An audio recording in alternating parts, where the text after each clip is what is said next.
అనిపించింది నాకైతే యాక్చువల్గా. So it's gonna be that way for sure.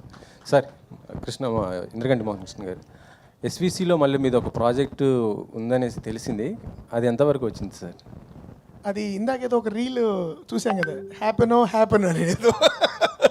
అది చాలా కాలంగా చర్చ జరుగుతుందండి. గేమ్ చేంజర్ టైంలో రాజు గారు నన్ను కొంత మీరు బయట వేరే సినిమా చేసుకురండి, కొంచెం నాకు టైం పట్టేలా ఉందన్న వల్ల ఆగింది అది. ప్రస్తుతం నేను దాని గురించి ఎక్కువ మాట్లాడలేను, కానీ ఈ మధ్య సీరియస్ కదలికలు ప్రారంభమయ్యాయని నాకు ఎందుకు అనిపిస్తుంది. So probably will start moving in a good direction soon. అది ఉంది ఖచ్చితంగా. ఎస్పీసీలోనే రాజుగారు 2022 నుంచే చేద్దామని అంటున్నారు. అది we have to do that film. That's a commitment I have given to రాజుగారు. సార్ అందులో నేను హర్ష గారు ఉన్నామని ఆయన అడుగుతున్నాడు సార్, నన్ను అడుగుమన్నాడు. ఆడిషన్స్ డేట్ చెప్తాను నేను మళ్ళీ. అంటే అది సార్ ఆ ప్రాజెక్ట్ అది ప్రభాస్ గారి కోసం చేస్తుంది అనేసి అన్న జట నా వరకు అవి పుకార్లేనండి. దెర్ ఇస్ నో, అంటే నిజమైతే నాకు తెలిసేది అలాంటివి ఏం లేవు.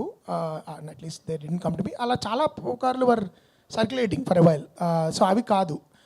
బట్ ఆఫీషియల్లీ ఏంటి మేము ఎలా చేయబోతున్నాం అనేది it will take some time. అయిన తర్వాత I would like to myself announce it, because అది నా డ్రీమ్ ప్రాజెక్ట్. అది అంటే కొన్ని లైఫ్ ప్రాజెక్ట్స్ అని ఉంటాయి కదా, ఈ తర్వాత ఇంకా మనం విరమించుకోవచ్చు. కళామ తల్లికి చేసిన సేవ అయిపోయింది, అలాంటి సినిమాలు. అది do or die kind of film. అంటే మొత్తం ప్రాణశక్తి, జీవశక్తి, ఆత్మశక్తిలు అన్నీ పెట్టి చేయాల్సిన సినిమాలు కొన్ని ఉంటాయి మన జీవితంలో, అలాంటి సినిమా అది. సో అది జరగాలి నేను మనస్ఫూర్తిగా కోరుకుంటున్నాను. జరిగినప్పుడు I'd love to come out. And అంటే మీరే డైరెక్టరా లేకపోతే స్టోరీ వరకు ఇస్తున్నారు? కాదండి, నేనే దర్శకత్వం చేసే పరిపూర్ణమైన ఉద్దేశంతో ఉన్నా. ఎందుకంటే ఆ కథ నేను రాయడం జరిగింది. నేను జనరల్గా స్టోరీస్ ఎవరికి ఇవ్వను. ఈ స్టోరీ కూడా నేను I want to direct it my self, because నేను తీసినట్టు ఆ సినిమా ఎవరు తీయలేరు. అంటే వేరే వాళ్ళు వేరేగా తీయచ్చు, but I know that I can do it. అంటే అది ఎలా తీయాలన్న దాని మీద స్క్రిప్ట్లోనే ఇట్స్ రిటన్ డౌన్. సో ఇది అహంకారంతో చెప్పట్లేదు.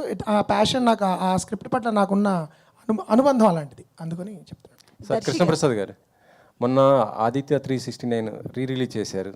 సో మీకు ఎలా అనిపించింది? ఆ సాటిస్ఫాక్షన్ ఏమైనా ఉందా? రిలీజ్ చేసి చాలా మంచి సాటిస్ఫాక్షన్ వచ్చిందండి. ఎందుకంటే ఈ ట్రెండ్కి ఈ యూత్ ఇంకా వాళ్ళు ఎగరబడి రాలేదే అని అనిపించుకోను. అందరికీ చూపించాలి అనుకున్నాను. 100% నాకు అది రివైవ్ అయిందండి. నాకు ఎనర్జీ నాకు కూడా రివైవ్ అయింది. బాలకృష్ణ గారు ఈజ్ ఆల్సో సో హ్యాపీ. చూసిన వాళ్ళందరూ చాలా హ్యాపీగా ఫీల్ అయ్యారండి. కమర్షియాలిటీస్ అనేది అది ఇప్పుడు నేను అది అంచనా వేయట్లేదు. ఎందుకంటే 35 years అంటే 3.5 decade దాటిందండి. అంటే ఇప్పుడు సార్ ఇప్పుడున్న ఈ టైంకి అది పార్ట్ 2 తీయచ్చు అనేసి అంటున్నారు కదా, మీరేమన్నా ప్లానింగ్ ఇట్లా? నాకు లేదండి, అది బాలకృష్ణ గారిది ఉంది మరి నాకు తెలియదండి. దర్శి గారు,